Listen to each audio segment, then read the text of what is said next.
All right, everybody, welcome back to the Business Roundtable podcast. I have another amazing guest. I'm super excited to have Jamie Edwards. He's all the way from the UK. He's going to be on here, so we're in completely different time zones. So I'm really appreciative of Jamie getting on here tonight. I want to give you guys a little bit of background on Jamie before we jump in, and I'm going to let him talk more about himself. But for those of you coming to the podcast for the first time, the Business Roundtable podcast, my name is David Carr of Steward Your Business. I help business owners and their teams accomplish great things, collaborating together. And my focus is organizational health, which Jamie has a lot of experience in helping organizations and individuals perform at a very, very high level. And so his accolades are long and lengthy, but I just want to highlight a little bit about Jamie, because when I met Jamie, I was just really amazed at what he's been able to accomplish across the world, really internationally, and in the individuals, particularly in the sports world that he has worked with. And for those of you that are more familiar with the sports out of the UK, you'll know. But from rugby to soccer, or we call it soccer in the United States, but football, to cricket, to tennis players, and great, amazing and venues such as the All England Lawn Tennis Club at Wimbledon, to name a few. I'm just super excited to have Jamie here as we're going to talk about his work in a mindset and understanding, and how do we get unlocked and have really elite performance. So there's so much more I could say, but I want Jamie to introduce himself a little bit. Welcome, Jamie, to the podcast. So grateful to have you here. Thanks for joining us. No, thank you. And I've been looking forward to catching up with you. So Yes.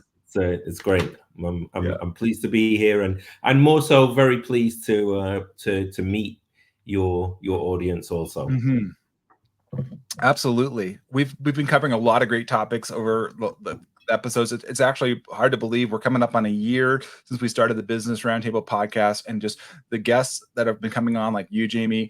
And it's been fun having international guests. I just recorded one with Nicole Reyes, an AI out of Mexico, and we're getting a lot of international voices on the podcast as well, which is super exciting.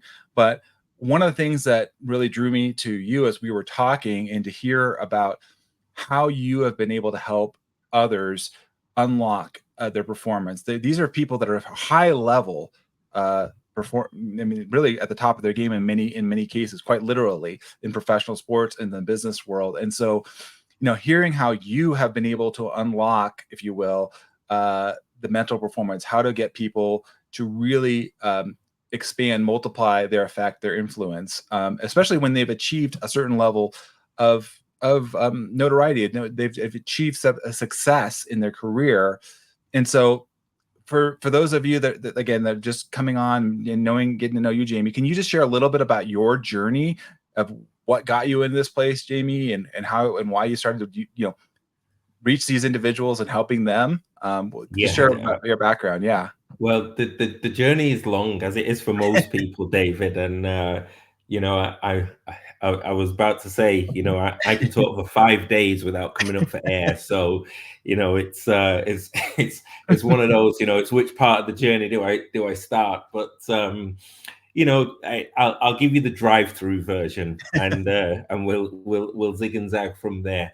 But my passion comes from helping people go to a different level. I'm a former basketball player in another life, and the context of me speaking to you in the US, as a young man in Manchester, I had a mentor who was arguably the best American to come to the UK, and he was a small guy like myself.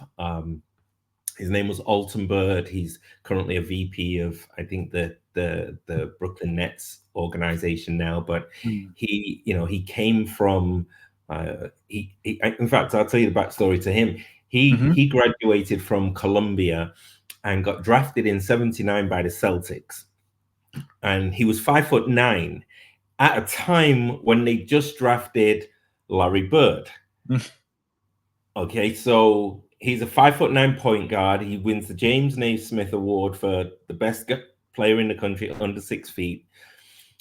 Comes to London to work in the city. So not to play basketball. and he finds out that there's a basketball team in the city, and so he then combines playing basketball and working. He was that good, and eventually ended up in Scotland, and then in Manchester for a team called Manchester United. Manchester United, as you know, the soccer club used to own a basketball team, and so I'm from Manchester. I used to have a poster of him on my bedroom wall, and he was like this guy that I idolized, and he was small like me.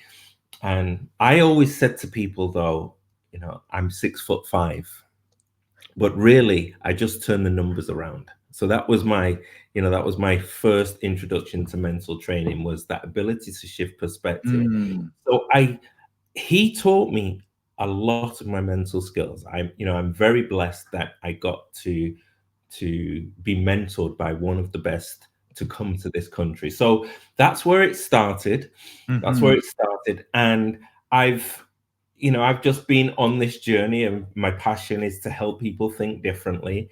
Yep. And initially that was in sports. My heritage was sports, but I think I wasn't put here just to help elite athletes. And actually, I don't work with them. I'm getting ahead of myself here now, but I don't work with them because they are elite sportsmen. It's the sports that brings us together. But there's another reason of why our paths have crossed. So they all say to me, yeah, but I want, it's my sport, it's my football or soccer in your case, or it's my tennis. And it's my interest. I'm very interested in them being the best they can be. Yep. But the wider interest is the people that they impact in their life. So my journey was, I was a former international. I was a former international myself, and I played up the road in California, in San Francisco. I went to high school in San Francisco, and led the team to the state championship. And it was we lost by 2, but it was one of those where my sporting background. I remember saying to 2 players, I said, next year we're going to play in this game. We were watching the state final at Oakland Coliseum, and the problem was, David, I said we're going to play in the final. I didn't say we're going to win the final. So a very small shift, but has a massive impact on your outcomes, and those were the early days of me really understanding of how my mind was going to impact performance. Wow. That is, I love that story, especially like you said, play versus win, such a small thing, but what a massive impact when we're thinking about that in our mindset. So that is amazing. I really feel like, and sometimes that's all it takes. And I don't know all it takes, but when you say that, Jamie, it's like kind of unlocking somebody where as soon as that you can pull that away, and I'm gonna love to dig deeper into this, but what I envision is kind of like opens up a space for this dynamic to occur that you didn't have, because it was a blockage, right? Yeah. It's like, okay, if you imagine, three juniors watching the state championship game, and I'm saying to the 2 of them, next year we will play in that game. And by the way, there was no reason why we would play in that game, because we were a Division 3 high school, but we played Division 1. So that showed you how good we were. We played 2 divisions up, and I was putting this intention out there. But we lost by 2. Had we had another 10 seconds in the game, we'd have won the state title. But I believe it was because I said, next year we're going to play in that game. I didn't say next year we're going to win that game. So I had this, very interesting, almost career and development of looking at how people think. And it started with myself. It started with myself being 5'6", and that's not a big thing to you guys over here, because but if you think in the UK, people were like, what, you play basketball? And I say, yeah, for every year I've retired, I've shrunk half a foot, So Wow. yeah, that was my introduction to mental skills, and blessed. And I just had this gift and this way of looking for what I call the non-obvious, not the obvious. Well, that's a great leading, because I want to hear the audiences as you guys are listening to this. One of the things we do at the Business Roundtable podcast is start to open up in ideas and ways that you can apply this in your life to be a better leader, be a bit better business owner, watching your teams. And so, Jamie, I know you can't share everything here because this is just a one podcast, and we'll probably have to come back. But that being said, you've highlighted a little bit here, but some of these mental performance techniques or kind of core skills that you've seen that you help with clients. What are these, for handling adversity or getting that peak performance while you're under pressure? What are some of the things that you kind of help folks understand as far as their mental performance? What are the techniques or the ways that you're guiding them? Well, Jamie? the first thing, I like the question. Yeah. What are the techniques? Okay, we're not looking at techniques. Yeah. And I tell you why we're not looking at techniques, because think of it like sports. If you play tennis, if you play golf, and the first thing you do is you get a lot of tips, you read a lot of magazines, you go to the golf coach, and he's going to say, let's fix this, let's look at this. And and I've coached at many golf courses, high-end ones around the UK and parts of Europe and the Middle East, and so I am very familiar with people going for golf lessons when something has gone wrong. Okay. Now, and I'm going to come back to this, but people do not need more tips. They need to change their approach first. I can give you a ton of tips. I can give you a ton of tools. Yes. But it's got to be the right tool at the right time. Yeah. Right now I have in my hand, I have an Apple pen. Okay. This pen is of no use if I'm drawing on a flip chart. I need another tool. And this is what happens is people say, what about the tips? Give me, what am I going to do? And, one of a client who I worked with for 10 years, become a very good friend of mine now, Joe Hart, former Manchester City goalkeeper, just finished his career at one of the biggest clubs, Celtic in Scotland, and a former England #1. So 10 years ago, he's going into a World Cup year, and he gets dropped by, and this is what I want your people to think about. I want you to ask this question: how does this apply to me? Yes. And how do I use this? Don't think, oh, Jamie's telling this story. I want you to think, how does it apply to me in your personal circumstances?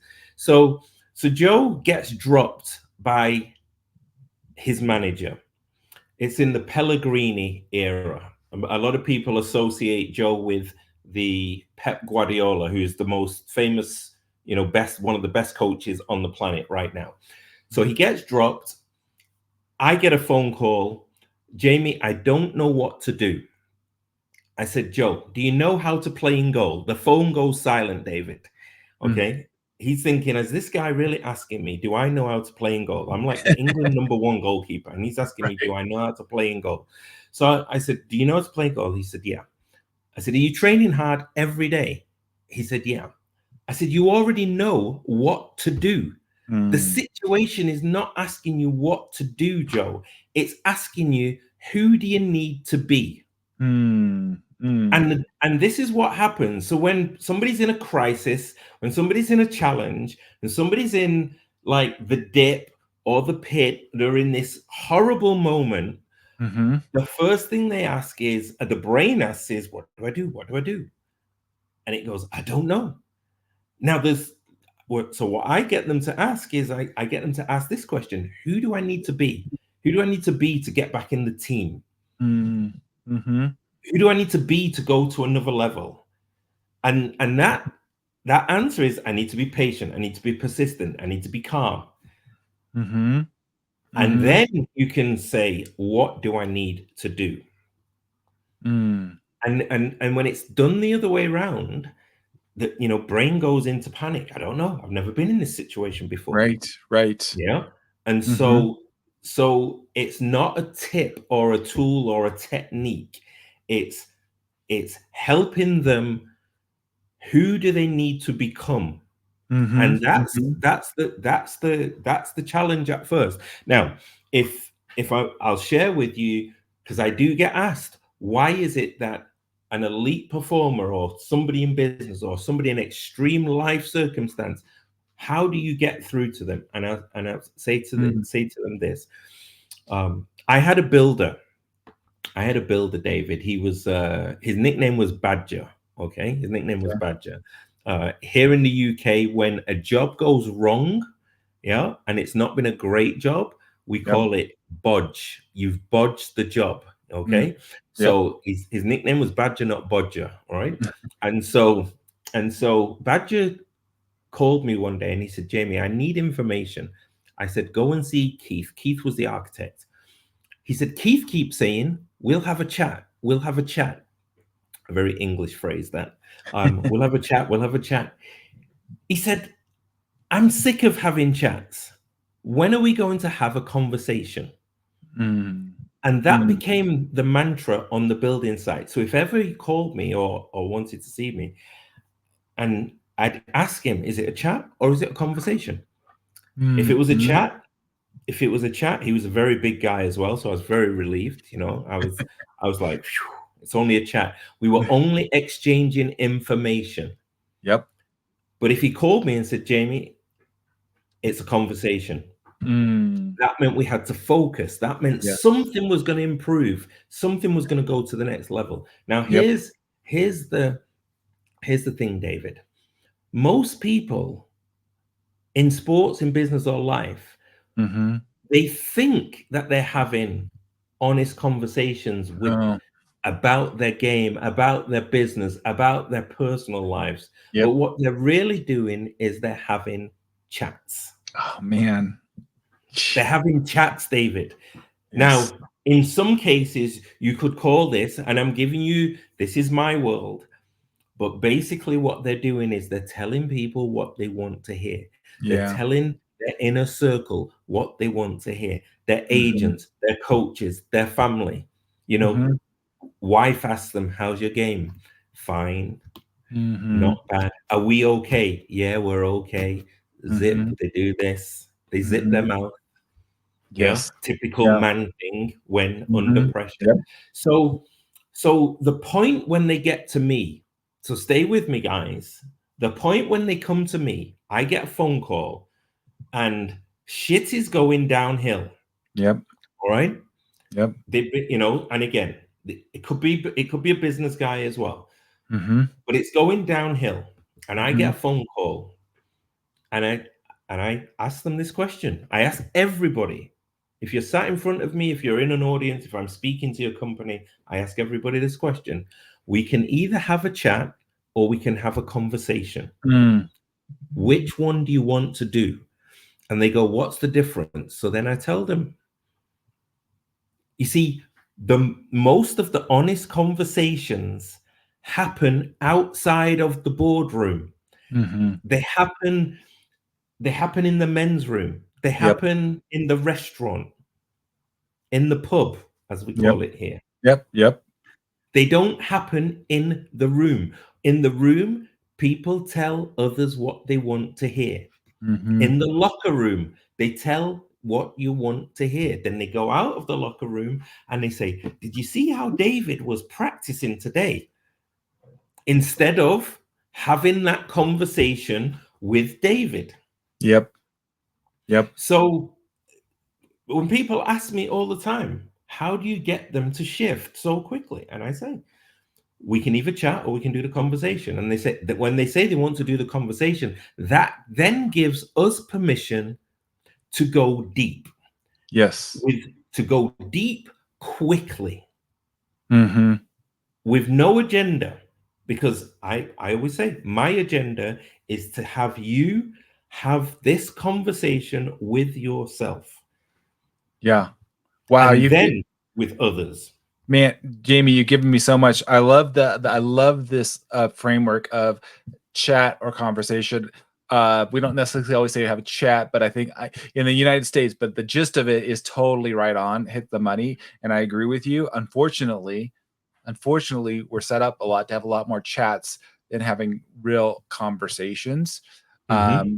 Because it's uncomfortable if you're not having those conversations regularly, right? It's like, Yes. oh, that's uncomfortable. I don't like the feeling, you know. Yeah, it's uncomfortable. Mm-hmm. You know, people are not used to having those, and then there's miscommunication. Some people, when they say, you know, oh, can we have a chat? And one person thinks it's a chat, and another person thinks it's a conversation.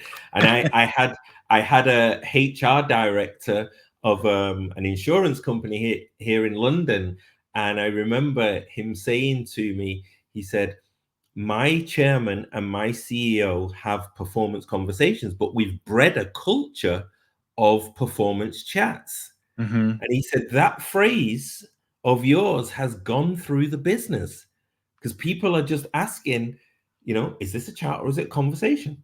Mm-hmm. And they go, it's a chat. And they go, fine. And they're just exchanging information. But Mm-hmm. when they say it's a conversation, they know.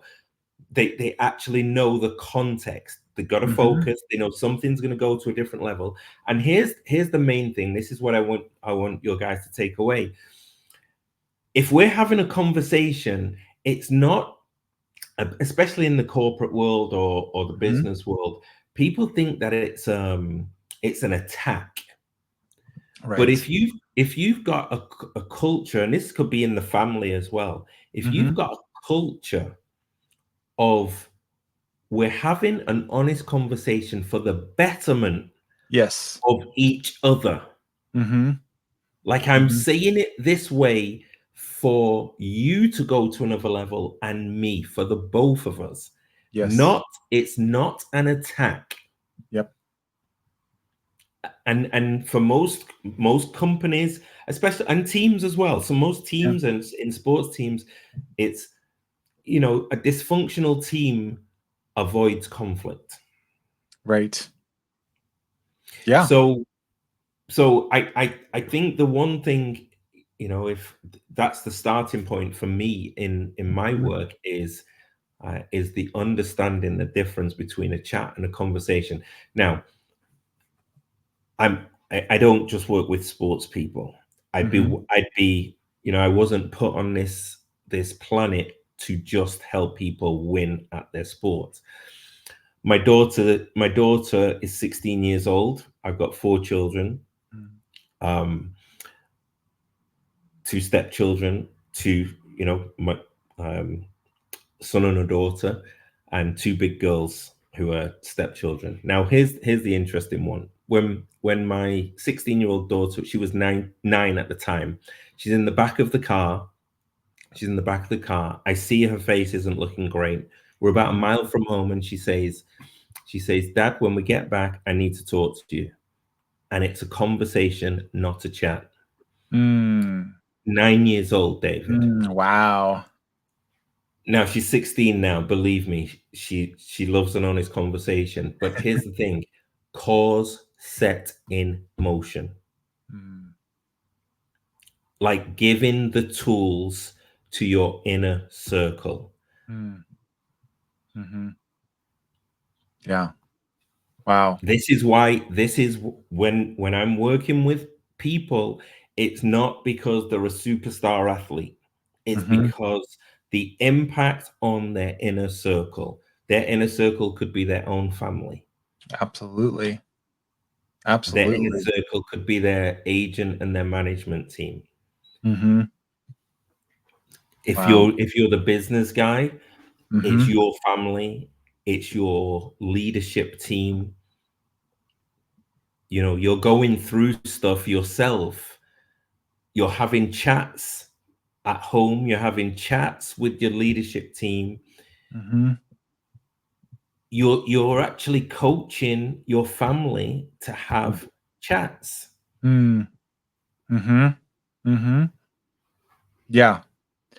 And before we started recording the podcast, Jim, we kind of talked about this too. We all lie at some level, lies of omission and lies of commission. And I think what happens is if we can keep chats, we don't really have to dig too deep into those lies about ourselves, or kind of like those uncomfortable truths that are there. But what I hear you saying, Jamie, is like, you'll be much better off in the long run if we can get to those conversations and start to expose that, like you said, go deep to get really the healing and get to where you really are feeling more whole, instead of let's just stay at the surface level. Like you talked about, you gave that story earlier, that just the chats, like, we're not getting the work done that we want to. I mean, we're making maybe a little progress here and there, exchanging some information, but we're not having the true transformation that we're seeking, right? Yeah, exactly. And, as you know, transformation does not come unless you're brutally honest with yourself. Mm-hmm. It Yeah. doesn't come. And it Right. usually comes from a challenging time. Everybody, I've just recently come out of, a period of, challenging times. That one of the, you said, tools and tips and techniques. And, I said, I didn't say I didn't have any. I've got Yeah, lots, right. but it's just we need to get the approach changed first Yeah. before we start giving you some tips and tools. Yep. Agreed. And it's interesting because I had a call today, and one of the guys, the guy said, he said, so what's the process? And I'm like, forget the process. I said, are you ready to shift? But the interesting thing with, the year was 2010. Yeah, 2010, and I'm in front of it. It was a car dealership network, and I was doing some training for their sales team. And I got to the point of talking about the chat and conversation. And I said to them, I said, you got to have honest conversation, because their leader was asking them he was asking them for crazy numbers in a really challenging period. And I said, you got to have honest conversations. And here's what happened. I had an out of body experience. And you talk about, being guided, or certain things talking to you at certain times, the voice, whatever you want to call it, God. This is what happened to me at that moment. So I'm in front of this group and said, you got to have honest conversations. Yep. I floated out of myself and looked back at myself, David, and said, if you say that one more freaking time to a group and you don't have that conversation with yourself, I'm going to punch you. Mm. And then I floated back in myself, and I carried on. That evening, I woke up at 5 a.m. with a brand new notebook journal. I've been keeping journals since I was 19 years old. Brand new. I still have it today. If I had 15 minutes, I could probably find the exact journal. Okay. I still have it today. Yeah. And I wrote 10 pages, David.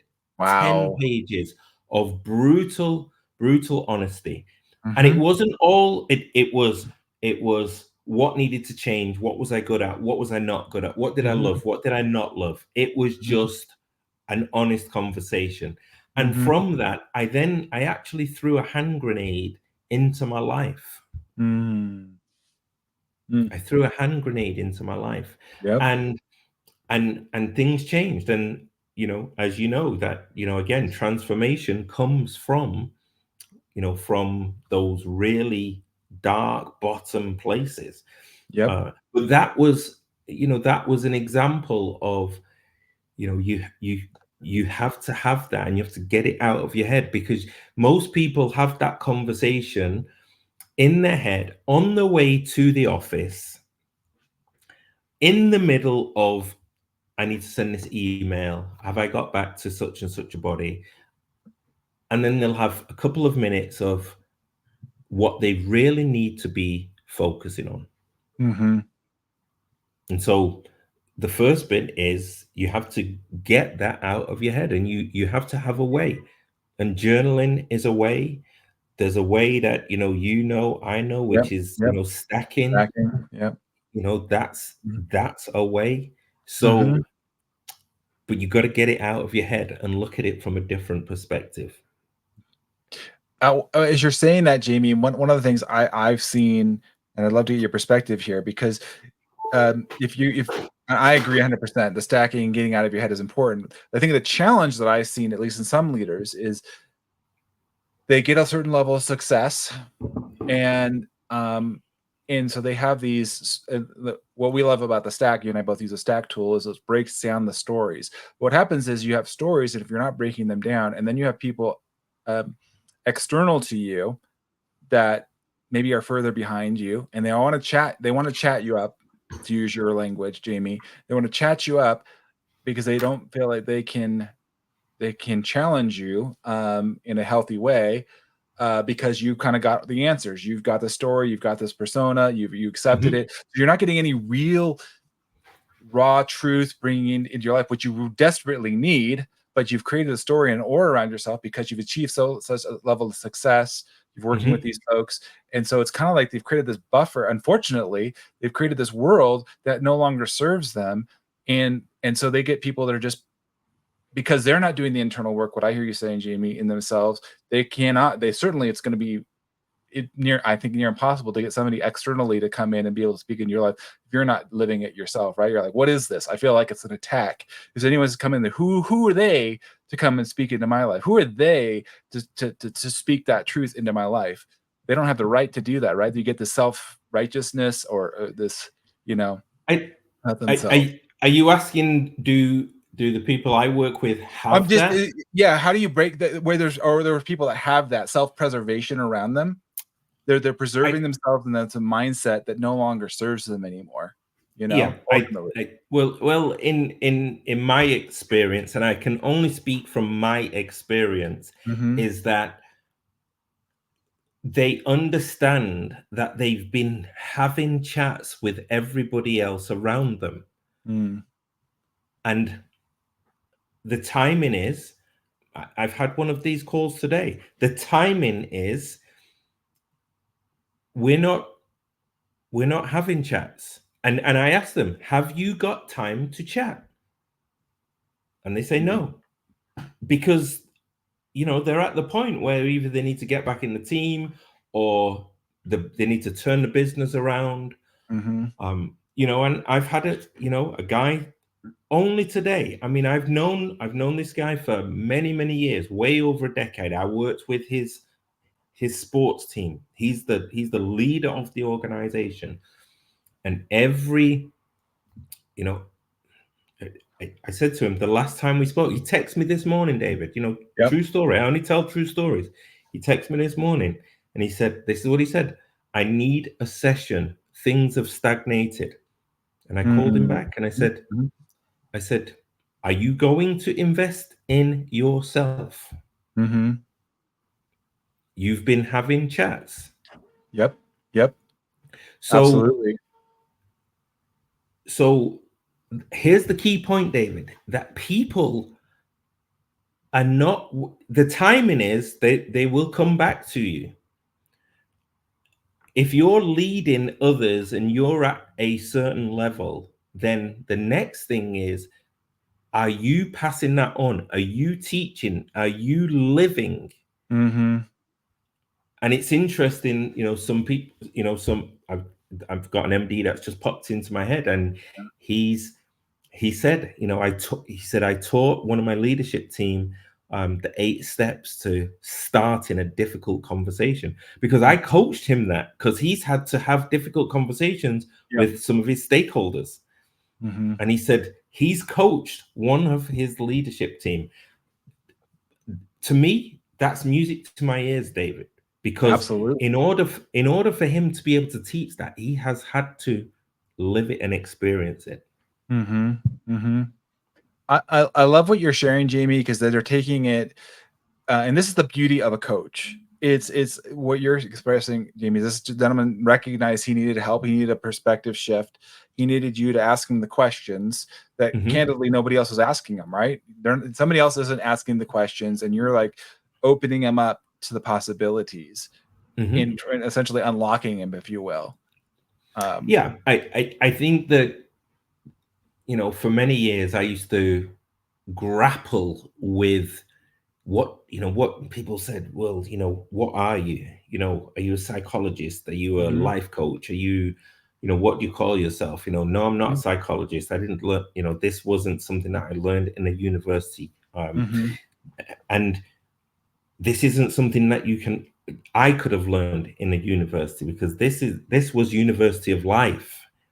You know, this was the, you know, I had to have been experiencing all of the things that the people I coach experience. But the one thing, for if you're going to coach others in your business and help them go to a different level, it's you going first. They say the leader goes first. Yes.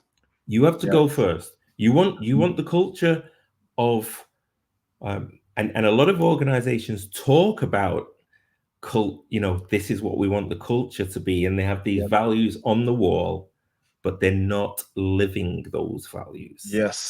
Yes. Yeah. We've talked about core values in the past, in the previous podcast episodes. Mission and vision. Are you in alignment with that? And you're so right, Jamie. And the other thing you mentioned earlier, I think is really important, is, are they willing to invest in themselves? For me, that was really key.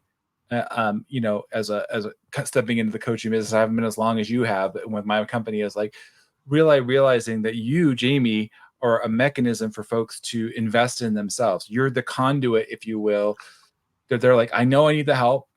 I know I need something. And so, Jamie, by you being that person that's really investing in themselves to be that greater influence. And so I wanted to recognize that, Jamie, in your you know, the impact you have. And like you said, it's lasting, because it's not just that person. They've invested in themselves and they're bringing that back into their organization, right? Yeah, they're bringing it back into the organization. But, you know, David, I'm going to say this to your guys. I don't care about your organization. I say this to all my guys and women, because I coach a lot of women. I say, and I say this, I've had the chairman of the company looking at me like, I can't believe you've just said you don't care about the company. And I'm being very, you know, like I say, I care about you, and you as an individual first. Yep. Because if you as the individual go to the next level, then you can contribute to the company or the group or the team, which is the we. Most organizations or teams or families talk about we. We need to be better. We need to go to another level. But if you're in that we, you can hide. Yes, that's true. Yep.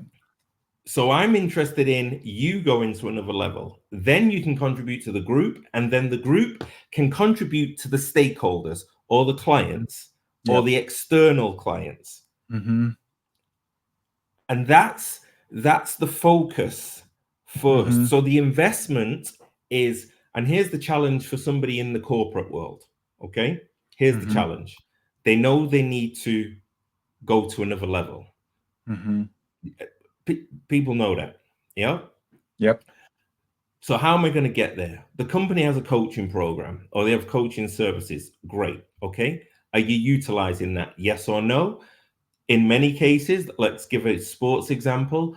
Most of all of my clients, their work is done outside of the club, outside of their, if we're talking soccer, it's done outside of their soccer club, Mm-hmm. because they want to know that I am private to them.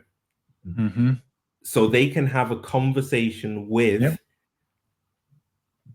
you know, they say, are you the manager's man or are you my man? Mm-hmm. Mm-hmm. So in an organization, the question you said before is, are you investing in yourself? Mm-hmm. Now, I say this to, let's use my football guys as an example. And I say this to the football guys. You have to invest in yourself outside of the club. The club has Mm-hmm. 22 players. What are you doing outside of the club? Yeah. And this is why I also work with the business guys, because I love this conversation. What are you doing Mm-hmm. outside of the organization? Are you Mm-hmm. only using the company's resources, or are you investing in yours? Yeah. Right. And You you hit know, you that's a really great point, Jamie, because even in the United States here, I've worked in large organizations, and they do have training programs, and the company has a specific agenda. Let's just say project managers. We want to train you to be the best project manager. Okay, we've got all these systems and processes, and it's as good. But like you said, I've seen this in organizations too, where I've worked with employees where they're just like, well, I'll only do the training or work if it's paid for me. I'm not yes, investing additional money or time outside yep, myself, mm-hmm. right? It's like, well, Yep. how invested are you then, really? Well, again, again, the chat or the conversation. So the honest conversation Mm, is, well, if you're waiting for the company to pay for it, then it's like you're asking permission for somebody to allow you to explode to the next level. It's like you got to ask somebody permission. Will you? I'm being dead yeah. serious. You know, No, like seriously, again, yeah. I've It's like, you know, again, you know, there's plenty. I've got plenty of examples of saying to guys, and they say, well, and they're on the fence, I'm going to wait till the company, mm, and I'm like, so if the company say no, then you are giving somebody else permission to allow you to go to the next level, and mm, they could say no, we don't have the budget. mhm. Yep. And so this is why I say it's interesting. Again, I'm going to bring it back to sports, you know, the sports Yep. business life. And many years ago, I got asked by an ex player in this country. He was called Stan Collymore, and he was well documented. He had mental health challenges. All right, you know, he'd hit his ex partner, and he really struggled. It was, and we're talking 20 odd years ago. Mhm. And he asked me, he said, Jamie, whose responsibility is it? Now, this is no different from being in a company. He said, whose responsibility is it? Is it the club's responsibility to provide the service for the player? Is it the players? Is it the family? And I said, in two people. First of all, the agent, because if the agent wants the player to go to the next level, then they should invest in the player, in the Mm, service. But it's got to be the player. mhm. But the player doesn't know that he needs it until he crashes. Mhm.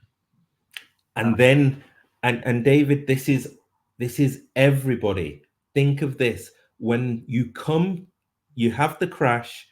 To me, mental health is like car insurance after you've had a crash. Mm, mm. I don't Man. call it mental health. I don't use that phrase. For me, it's mental skills. We're developing a skill before you even think that you're going to need it. Oh, I love that. I love that. Yeah, because what we people do physical, right? You're physically Yeah. taking care of yourself. Why not mentally? Why don't we do that same exercise? And I don't know why, Jamie, you're right. I mean, we were raised with physical health all the time, but there's this weird dichotomy, and It's not, obviously you deal with it there in England, we in the United States, I don't think we just don't deal with that. Now I think we're better about it nowadays than we have been, but still. And I like your idea of, rather than mental health, say mental skills. Like, how are you developing yourself? Just like going to the gym, right? Building Yes. muscle, building finesse, building, your body to handle the different challenges mentally. How are you doing that?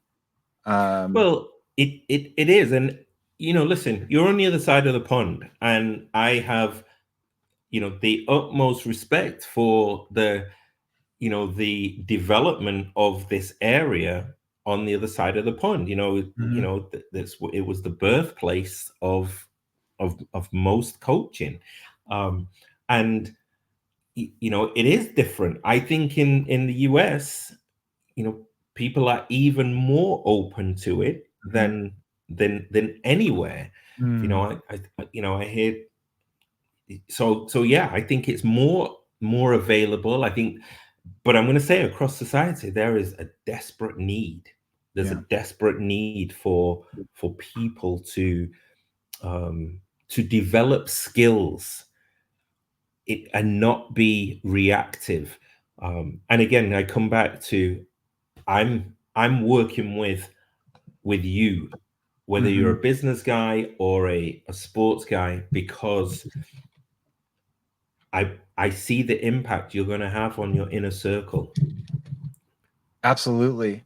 Man, Jamie, there's so much we're covering here. I feel like we could definitely do another. We might have to come back and do a whole nother podcast series, because I feel like this is a good pausing place, because what I'm hearing is that there's a definite need for these mental skills. You're going to get probably in your business or in your coaching world, they might teach you some technical, like you said, tips or tricks to be a better, soccer player, footballer, or maybe your management skills, and that's all well and good. But what I'm hearing you, Jamie, say is that if you're looking for a coach to really unlock you in the mental space, creating a space where you have those skills and abilities to have those conversations, which are life altering, transformational, leaving you in a much, much better place and influencing those around you, be it your family or coworkers. That's what I hear you championing, Jamie. And I feel like you said there's so much of a need for that across the world. That's why I got into coaching as well, Mm-hmm. because I'm 50 myself, and I saw that. I've lived a career of consulting, and I'm like, okay, I see people see some success in their life, but I feel like there's this limiter in how they can truly be. Jamie, this has been awesome. You've left me with some really great thoughts. I hope the audience that are listening here, but as we're wrapping up the podcast today, what would just be your key kind of takeaways or things that you want to just again re-emphasize as they're listening and hearing your stories and your experience in this? And it would always, if I said, if there was one thing, it would be start having more conversations Mm, and less chats. Okay. And there's two places. First of all, the conversation with yourself. Okay. Um, there's and being, it's a difficult conversation, but it's being brutally honest with yourself. And you can do that in many ways. You have to get it out of your head, though. This mm, this whole, I got to do this, I got to do more, I got to do this. I'm not really being at my best here. Like it will get lost. Write mhm, it down. Look at it from a different perspective, because it's mhm, there in front of you. So that would be mhm. the first thing. Have the conversation with yourself. Make a Yeah. list of who you need to have a conversation with. Mhm, The women that I work with who have cancer. I'll share this story with you. My mm, very good friend of mine now, but 10 years ago, I was facilitating a mastermind group in London. And this woman said to me, at the end, she said, would you come and speak to a group of women who are living with cancer? And I said, Amanda, I said, what is my work going to do for a group of women who have cancer? And she said, believe me, what I've heard today. So, I have this rule: show up. When you show up, good things happen. So I flew down the country, did this talk for 15 women. It's the most humbling thing that I've ever mm, done, David. mm, Now I'm in that session, and I went, wow, now I know, because there were women there who were saying, I need to have a conversation with my husband. I've been having chats. Wow. Or my husband wants to have conversations with me, but I've been having chats. Or I need to have a conversation with my sister, or it doesn't matter. But in that moment, I was like, wow, this was a decade ago. I still, to this day, coach women who are living with cancer. And we, it's like speed dating at one of the events. They line up just to sit down with me, and we get straight to it because they all know. And they go, you got to have a conversation with Jamie, and they sit down, and there's no intro. David, I just lead with, okay, conversational chat, and they go, conversation. I go, what's going on? And then it's nothing to do with the diagnosis. They're straight in. Right. And so I want your group to, what's the one thing? It's start looking, searching for the conversation with yourself, with others. And then, if you want to take this another level, there's a conversation with somebody above. Yep. Now here's what's interesting, right? Because in my world, again, I call this delabeling. All right, delabeling. Yep. I said to you, this is an Apple Pencil. Okay, if I take the piece of fruit off it, it becomes just a pencil. Yep. If I put the piece of fruit back on it, it's an Apple Pencil. So I've just delabeled it. Okay, so I want you to think of this as a context. Okay, we're going to delabel. I want your guys to, how do I say this? I've just lost my train of thought going onto the pencil. Just delabeling, as we're talking about kind of the voice above, or how we're. Yes, the voice above. There you go. So whatever the label that you want to put on that, I'm not going to tell you what that is. For some it's God. For some it's the voice. For some it's spirit.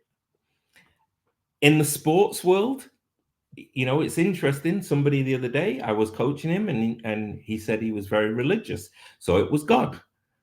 But I said to him, I said, when you're at your best, you've got this feeling of being at your best, and that feeling, it's like godlike.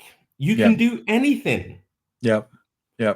But if I said God to somebody who doesn't believe in God, it's just when your guys walk into the office and you are at your very, very best. Yep. I don't care what, there's a time, and I want you to think back to that time when you've walked through the office, through the halls of your company, and you've been like, I am the very, very best at what I do.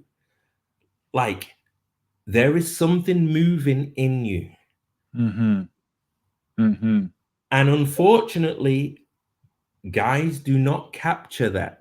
And again, this is in the sports world, because what they do, they play well one week, not the week after, and then they're like this, holding their hands up, and they're hoping, they're looking up to the sky, hoping that they are going to play well. And I say, yeah, that's an age-old mental technique. Praying is an age-old mental technique, but I want them to be tactical, specific. So delabel it. The conversation, you might have to start accessing that conversation in different ways. And there's all kinds of tools for that. You can have that, again, meditation. I'm going to delabel it because people just think you got to be hugging trees. Okay. I don't call it meditation, David. We call it stillness. Yeah. So how are you, as a leader of a team, a leader of a department, a leader of a family, going to become still? How?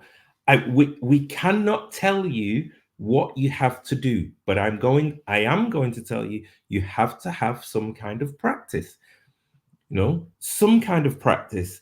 It could be yoga. Yoga kills two birds with one stone.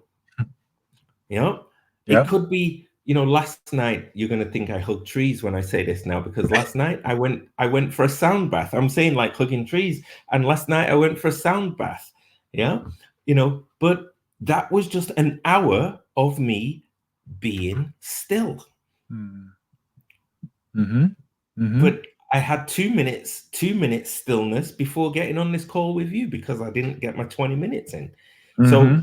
So honest conversations with yourself, then with others, and then there's somebody else maybe upstairs that you need to have that conversation with as well. You do those three things, I'm telling you, life and things will start to shift.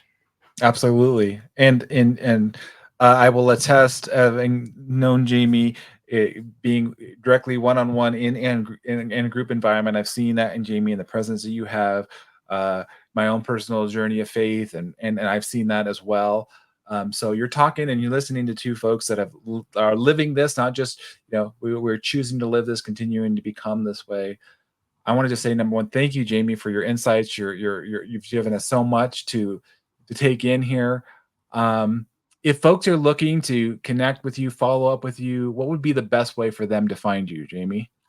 Best way is, for a chat, you can get me on social media and on Instagram or LinkedIn, and for a conversation, my mobile will be on there somewhere. You can give me a call. My emails, I'm sure you'll share in the show Yeah, I'm notes, happy to share. You guys reach out.